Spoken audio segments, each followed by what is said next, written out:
Hello, hello, hello. Welcome to P4CM's Bible study. I am Jose Rodriguez. I will do an introduction in just a second.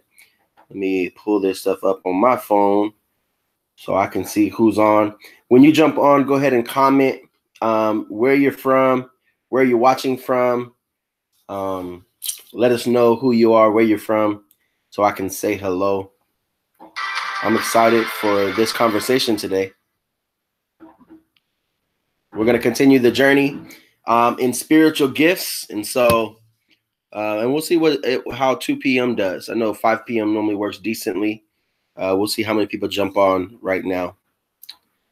Hey, Erica from Irvine. I think I know you.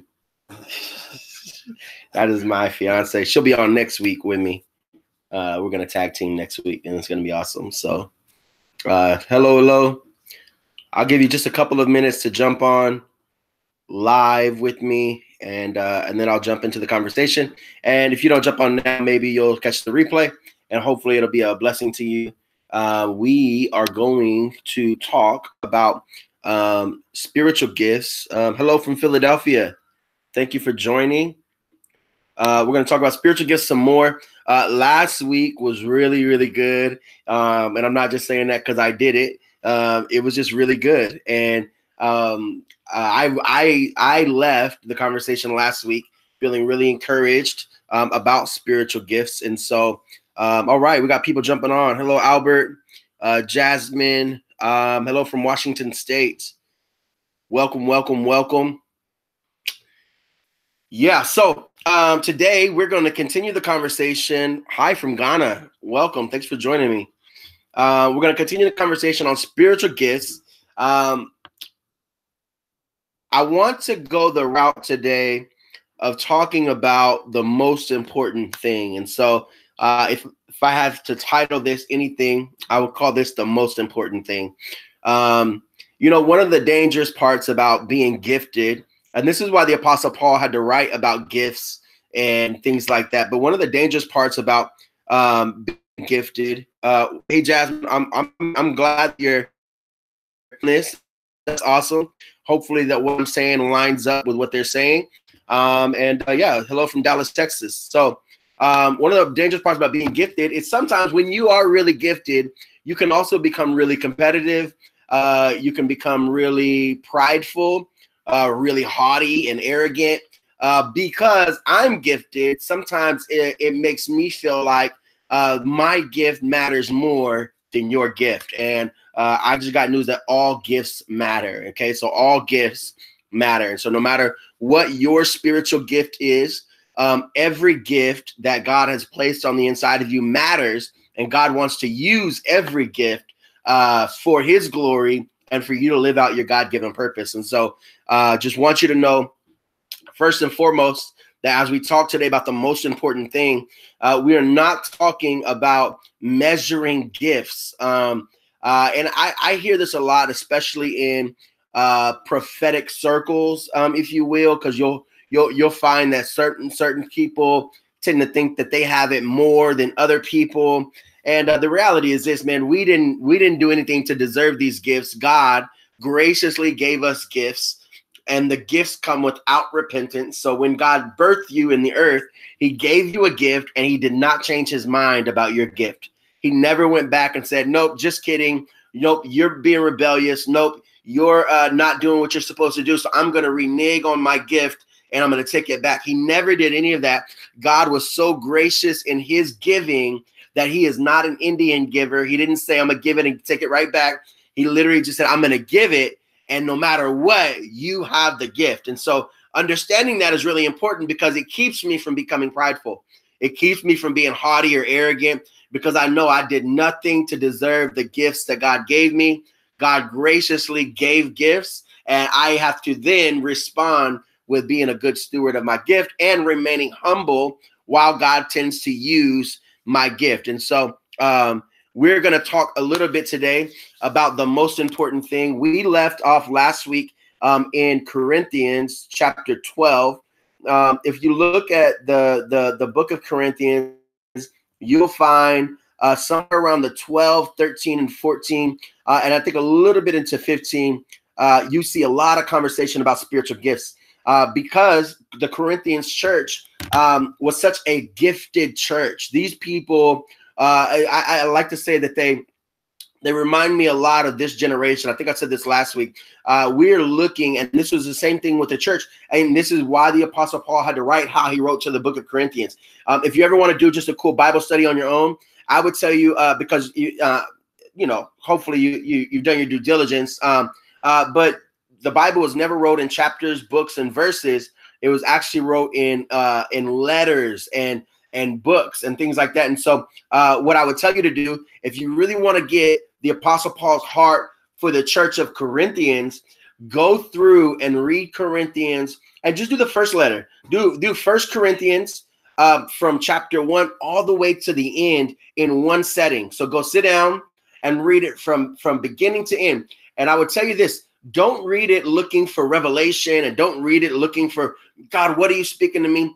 Read it looking for the context, because what you'll find is you can really feel and hear the Apostle Paul's heart to the church of Corinth.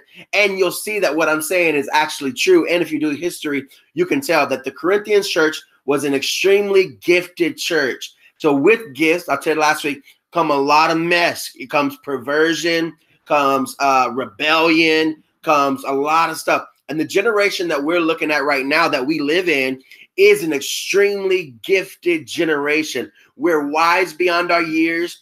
You got 2-year-olds working smartphones better than some adults do. Literally, it's unreal how smart and how gifted that this generation is.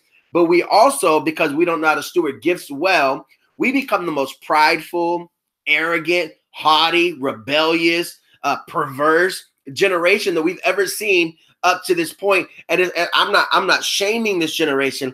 I'm saying we got to do a better job at stewarding the gift and then keeping this most important thing at the forefront of our mind and our lives. And so we're going to talk about that. So I'm going to read kind of where I left off in verse 27 in chapter 12.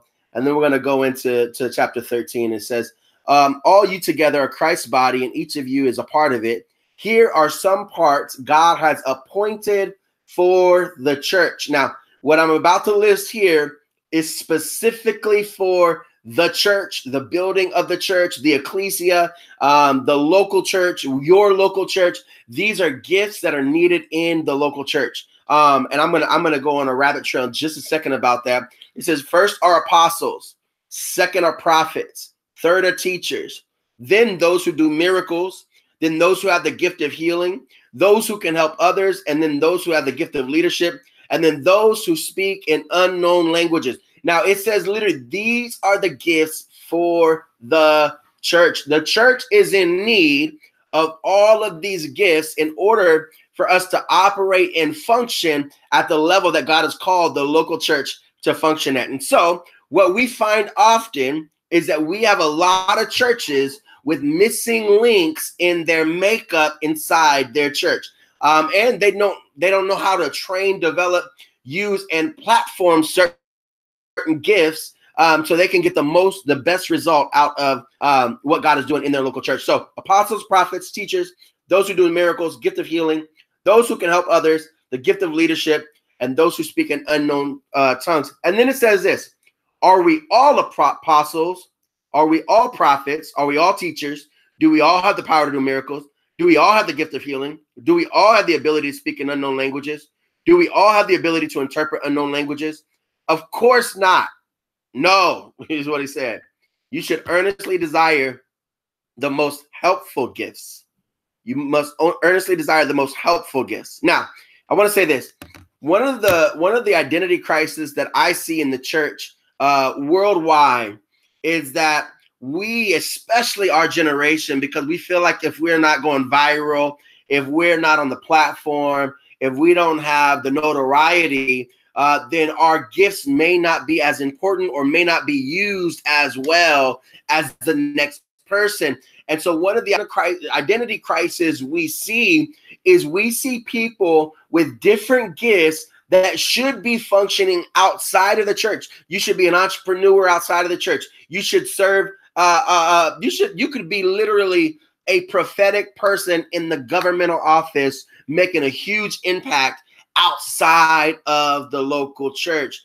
But what we see is this: the church world has made it a thing to be popular within the local church. And because of that, one of the areas that we struggle with is you got people ordained by God to be incredible businessmen now pastoring.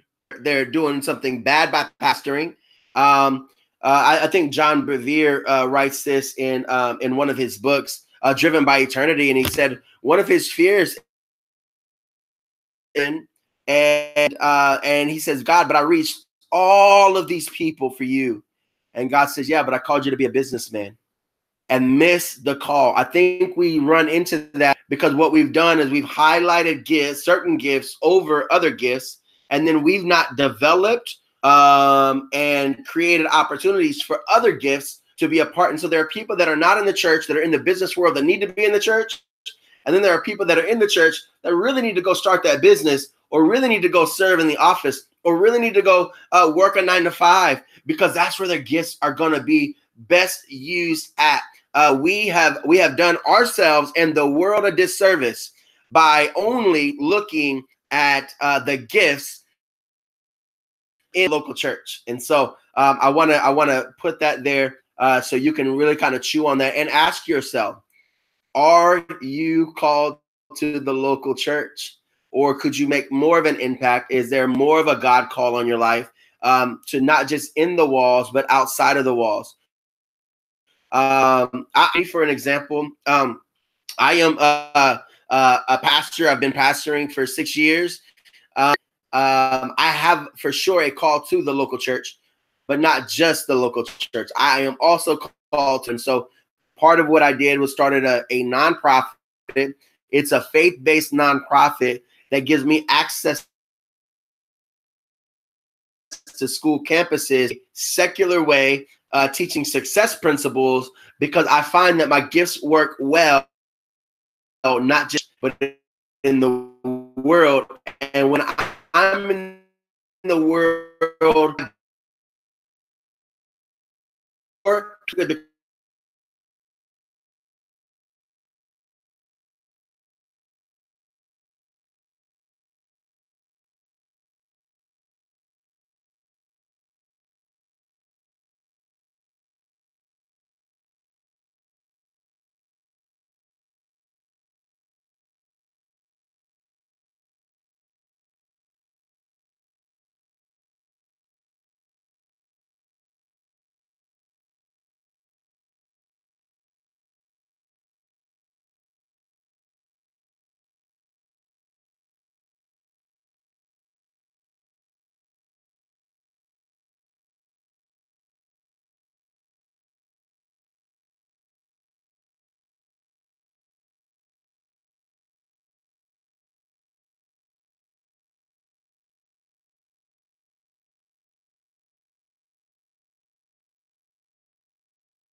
All right. Hopefully we are back. Let me look on this end. I'm sorry, y'all. Reception is becoming bad. Any audio visual? Okay. If you can hear me, go ahead and say something. I think I'm on. Let me know if you're here still. I want to be able to see who's on still. All right, good. We're back. All right. Yeah, I don't know exactly where I left off, but I was going on a little tangent where I was talking about making sure that your gifts are being used in the right place. I believe. Good. Thanks, Jay. I believe wholeheartedly that because of the identity crisis in the church, we find ourselves wanting to be something God never designed for us to be. And I just want you to pay attention to where your gifts are used the best at. It may not be in the local church. It may be in your community or in your family or in other situations and the local church. Now, I gotta give this thing because some people will hear that and be like, well, I knew I didn't have to go to church. No, I'm not saying that. Psalms tells us very clearly those who are planted in the house of God, okay, will bear fruit in every season. And so I need you to know that you do need to be plugged in and planted to a local church. But maybe that's not where God wants to use your gifts the most. Maybe it's in a different place, a different location. And maybe you can reach a lot more people and get them to, imagine this, come to church and receive what God may have for them at your particular local church. And so your gifts may not be for inside of the local church, and that is 100% okay. We need gifted people, gifted kingdom people outside of the local church. Before I froze, I know I was talking about Joseph.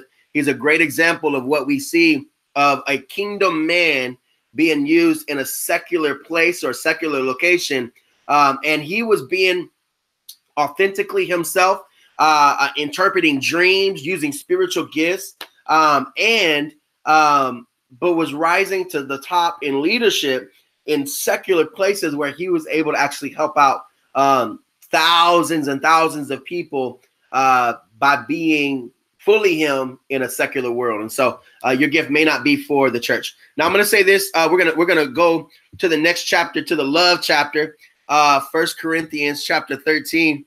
At the very end of chapter 12, the very last statement, it says this. The last scripture says, so you should earnestly desire the most helpful gifts. But then the Apostle Paul gives an admonishment, and it says this, but now let me show you a way of life that is best of all. Now, if you do any type of writing or anything like that, or you're interested at all in it, one of the things that you'll see is that when you change ideas, when you change directions, when you go into a new thought, a new concept, typically you do that after you're done with the old thought or the old concept, and you go completely in another direction, and then that's the direction you're going from then on. The Apostle Paul does not do that in Corinthians. It's so cool to see how he does this. He says, look, chapter 12, y'all, I'm going to bless you with a bunch of spiritual gift talk. I'm going to tell you that you're really gifted. These are the gifts. Here's how you can use them. These are in the church. So he literally goes in chapter 12 to talk about spiritual gifts. But then we get to chapter 13. Now, if you've ever heard 1 Corinthians chapter 13 preached or talked about at a church or online, one of the misconceptions of 1 Corinthians chapter 13 is that it is just a love chapter for the sake of being a love chapter.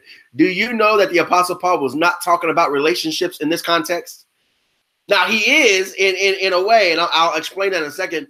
But the main reason he wrote the love chapter was because he said, look, I want to help you understand your gifts, but if you don't do this part right, your gifts don't matter. Your gifts don't matter. And so then you go into 1 Corinthians chapter 13, and then it gets really really mushy and gushy. And says this, if I could speak of all the languages of the earth and of angels, but did not love others, I would be only a noisy gong or a clanging cymbal. If I had the gift of prophecy, and if I understood all of God's secret plans and possessed all knowledge, and if I had such faith that I could move mountains, but did not love others, I would be nothing. If I gave everything I have to the poor, even when I sacrificed my body, I could boast about it. But if I didn't love others, I would have gained nothing. And then probably the most famous part where we hear all the time, love is patient, love is kind, love is not jealous or boastful or proud or rude. It does not demand its own way. It is not irritable. It keeps no record of being wrong. It does not rejoice about injustice, but rejoices whenever the truth wins out. Love never gives up. Love never loses faith. It is always hopeful and endures through every circumstance. Prophecy and speaking in unknown languages and special knowledge will become useless, but love will last forever. Now, our knowledge is partial and incomplete, and even the gift of prophecy reveals only part of the whole picture. But when the time of perfection comes, these partial things will become useless. When I was a child, I spoke as a child, I thought and reasoned as a child. But when I grew up, I put away childish things. Now we see things imperfectly, like puzzling reflections in a mirror. But then we will see everything perfect with perfect clarity. All that I know now is partial and incomplete. But then I will know everything completely, just as God now knows me completely. 3 things will last forever: faith, hope, and love. And the greatest of these is love. Faith, hope, and love. You notice it didn't say gifts. Gifts was not in there. So here's the thing. The Apostle Paul is writing in chapter 12 all about your makeup, your design, your spiritual gifts, specifically to the church of Corinth. And then he pauses and he says, look, we're gonna continue the conversation, because if you look in chapter 14, it's another chapter on spiritual gifts. But right there in the middle of chapter 13, he writes this love chapter. And I've heard this love chapter preached in relationship series. I've heard this talked about in all kinds of contexts about relationships and other things that are going on in the church. Very, very rarely, or if ever, have I heard the love chapter preached in context of spiritual gifts. However, it was wrote in the context of spiritual gifts.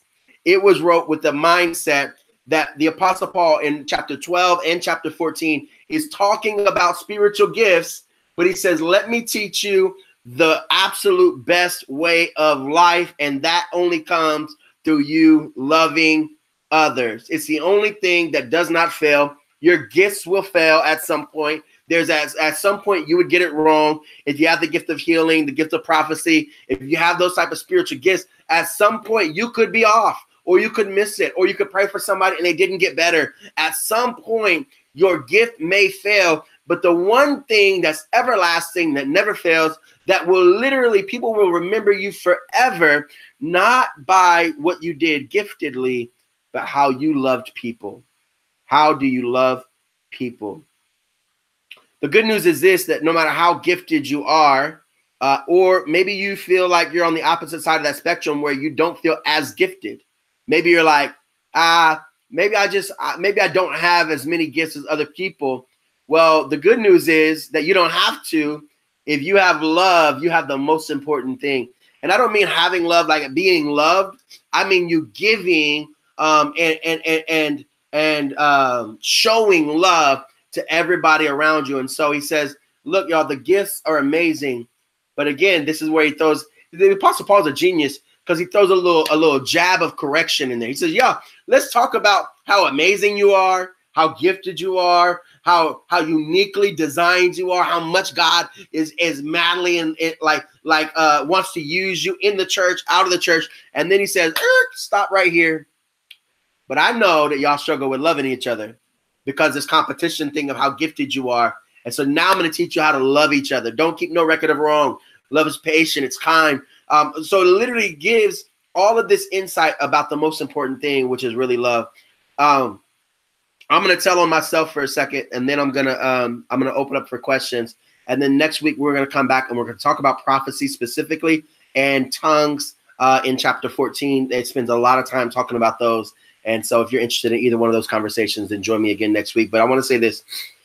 A few years back, God began to kind of really elevate my platform, if you will. And so got a lot of opportunities that literally I didn't deserve. And I'm like, come on, God, like, why would you use little old broken Jose to talk to masses of people? And along the journey, you get a lot of people that reach out to you, that try to connect with you, that want to, say hi or get coffee. And sometimes it can be really hard to vet what that looks like. Who do I say hey back to? Who do I, respond to? Who do I go get coffee with? And so what happened was there was a particular individual that tried to reach out to me, and honestly, he just really loved what God was doing in my life, and he wanted to connect. But I got to be honest, there was a season where so much elevation came so quick that I found myself like the people in the church of Corinthians.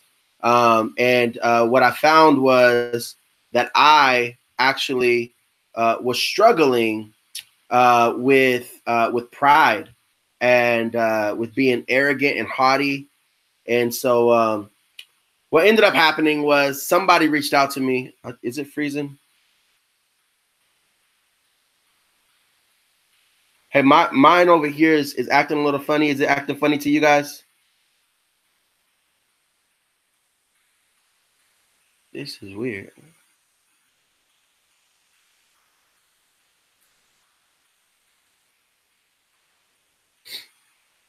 Hey, if you can hear me, go ahead and just make a comment.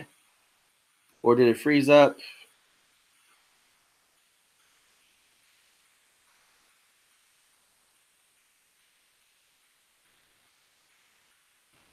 Okay. All right. You can still hear and see. All right. Good. Thank you, guys. So look, I got into a situation where I started getting real prideful, real haughty, real arrogant, and there was a particular individual that really wanted to reach out to learn from me. And because I was in a pretty bad situation in my own self, and I was feeling myself too much, I let go of the most important thing, which was love. And y'all, I am the least likely person to be on any stage or platform. If I told you my whole story, you'd probably laugh at why God would elevate me and put me on these platforms, because I laugh at it. I literally don't understand it. But in the middle of it all, I had a friend of mine reach out and challenge me. And he said, hey, man, there's a guy that I know that's really trying to connect to you, and he really admires what God is doing in your life, and he just wants to learn from you. He said, you never responded to him. And I got real convicted real quick. And I was like, I am becoming like a clanging gong or a cymbal. And I am becoming a gifted person that does not matter, because I was losing the value of just loving people, because I allowed the elevation that God brought me to get to my head. And thank God for good friends and people around me that'll call me out on my junk. But I realized then that no matter how many stages or platforms I'm on, no matter how gifted I am, no matter no matter where God takes me from here on out, the number one ingredient for my success, I want to be loving people in all aspects of life, in all areas of life, no matter what type of walk of life they're from.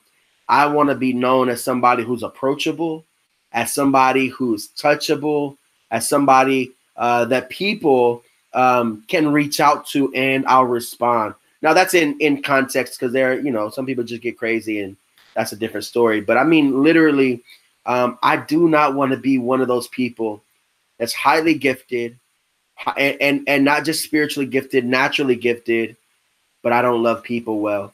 So the Apostle Paul in 1 Corinthians chapter 13, he says, look, the only reason for him writing the verse wasn't to help you love your wife or your husband better. He wrote that chapter so that gifted people would not lose the art of love. And so the most important thing that you can do as a gifted person, no matter what your gift is, I really feel this strongly. I feel like I want to challenge you today to ask yourself and evaluate your love walk. How are you doing in loving people? I don't care who you are. I don't care how gifted you are. I don't care where God has brought you, and how are you doing with loving people. If you'll love people well, you'll find that the impact you make with them is way bigger than you just being gifted. I want people to remember me by the way I love them when they approach me. And I will not turn down anybody within reason, of giving them access to talk, to vent, or to be there for them, or to love on them, because the only thing that makes me irrelevant is if I'm gifted without love. And I don't want you to be irrelevant either. And so I tell on myself, I literally tell my own story, hopefully that you could be encouraged by it, and that you can not be like a clanging cymbal. Uh, 1 Corinthians 12, gifts. 1 Corinthians 14, gifts. But right there in the middle is the most important part, and it's love. And if you don't have love, you don't have anything. No matter where you're at on the spectrum of gifts, if you love well, you'll make it really far in life. And so I want to, let's do some questions really quickly. Absolutely, Jasmine, have real, so we don't lose our focus. I thank God for that. Thank you. I am definitely trying to be, and I don't want to be irrelevant, you know. And I always tell people that you don't have to relate to reach. And so there are ways that you can love people that you don't even have to know anything about. You just love them well, and God gives you influence in their life to be able to make an impact because you loved well. Even with my organization and what we do on school campuses, our secret ingredient is that we really love students and we love them really well. And if we can do that, it doesn't matter how gifted we are, we'll make a huge impact across the world, and people will find out about us because we loved well. Is it bad to not have friends? I'm sorry, I didn't mean to laugh at that. I do believe you are designed for community. Now the levels of that, that's up to you, I think. But you were not meant to do life alone, and so I absolutely think that you need solid people around you to do life with. Originally, in the Book of Acts, we found that in the early church. You should be able to find that in your church. I have 3 levels of community. Specifically, three people within my local church that I can call at 3 a.m. when I'm struggling. I have 3 people outside of my local church that all love God and are called and are doing ministry stuff. That when I talk, we're not talking about the next speaking engagement or how gifted we are. We're literally talking about how do we manage our lives better, and how do we get better. And then my family is a part of that community as well. So I do have 3 levels of community. I believe that you should have community around you, all around you. And so, yeah, that would be my answer to that. Any other questions? How do you reach people that have an inferiority complex or can't see themselves being anything more? That's a great question. Brian, thank you for asking that. So that's really, really, really tough because I've been in situations where you want to help, and then they almost feel intimidated by you wanting to help because of that, and then also because they don't see themselves. It's a matter of how they view themselves. And so what I would say is this: I would say your responsibility is to love well and to serve well. If you do those 2 things, you leave the results up to God. And so if that's an encouraging text every now and then, if that's your way of loving well, if that's you not cutting them off, you don't go into 2019, new year, new you, I'm going to cut you all off. Like, no, maybe you keep them around like Jesus kept Judas around. And so I would tell you that your responsibility is to love well and to serve well. If you do that, I would leave the results up to God. Yeah, it is that you need people, got people in relationships. You don't need to have 10 friends, just a few. Ask God to send you true friends. I definitely agree. Nubian Beauty. Definitely. Well, I don't see a lot of questions. So either I did good or bad, and either way is fine. I want you guys to be encouraged to evaluate your love walk. Yeah, your love walk. Can we love a person who has told you to your face that absolutely? Can you love a person who has told you to your face they hate you? I would then respond, I love you. In fact, let me tell you a story. Nikki Cruz, a ministry hero of mine, the Cross and the Switchblade story.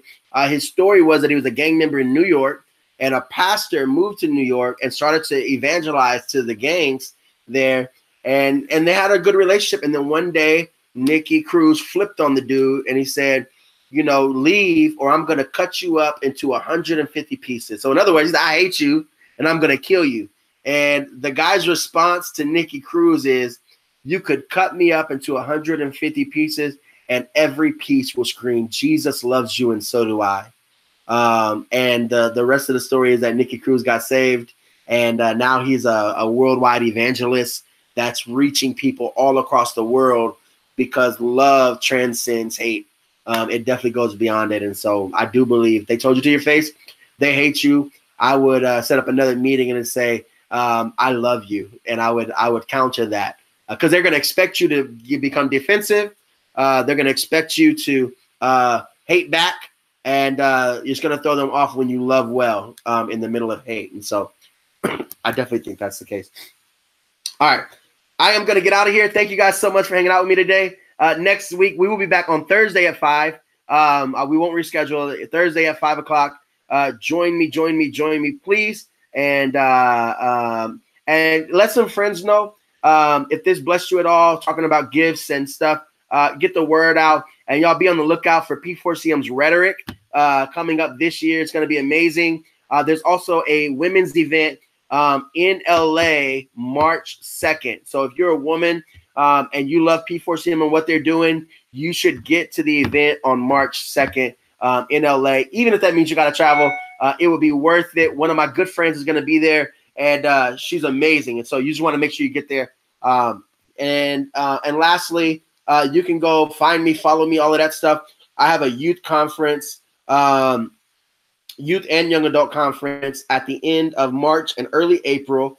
And it'll be in San Diego, March 21st through the 23rd, LA, March 28th through the 30th, and then San Bernardino, California, April 4th through the 6th. It's completely free. And we got some really big names that'll be there. And so would love for you to come and join us for that. And so, yeah, I think that's all I got for you. God bless you guys. Y'all have a great Friday, great weekend. Pray for me. It's going to be a busy one. And I will see y'all next Thursday.